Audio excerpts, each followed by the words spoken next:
We hooked up, we did a bunch of songs. We had been dealing with management people. We worked out a record deal, and basically we connected with DJ Lethal from House of Pain. That was a friend of mine from the graffiti scene and from school and everything back in the day. So through Lethal, we ended up doing a record deal. And we did this album called Imagery, Battle Hymns, and Political Poetry, which Rocka named it. It was either going to be called Global Dynamics or that. We went with that because that's how we were thinking at the time. We were on one at the time. We were like anti-everything. That name was like perfect way to sum it all up. So what happened was Immortal was really fronting on the record, and they didn't want to put it out or who knows what really happened. You know, we had to learn the difference between a good conversation and a business deal.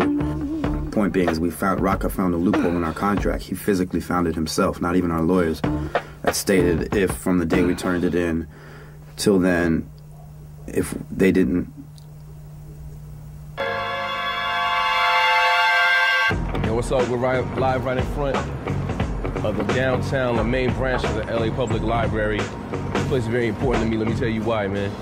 At a certain time in our career, we were signed to Immortal Records at the time.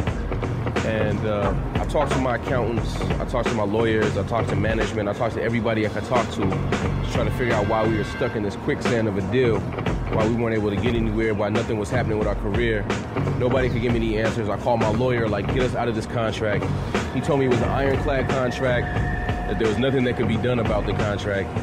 So me not being the kind of person that's going to take that as an answer, and also even though I was signed to a record deal, I didn't have my money straight. I mean, so it was real live record deal business at that time. So what I did was I got my little my $3 together for my round trip bus ticket, and I took the bus from my spot in mid-city LA all the way downtown right here.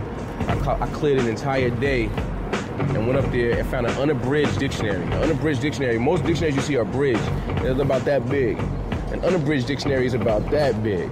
You know what I mean? So basically I found this dictionary that allowed me to translate the Shakespearean language that they write these contracts in. Nobody even talks in this language anymore, but they write that just so people that learn this language can have a job, I guess. I don't know.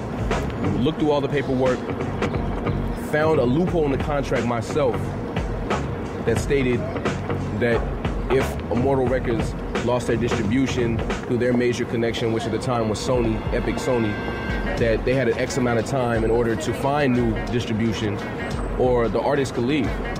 I forwarded the information that I found to my lawyers. They were impressed. They said, oh, wow, this is a true loophole. You can use this. Let's draft up the paperwork. They drafted up the paperwork. I fired them.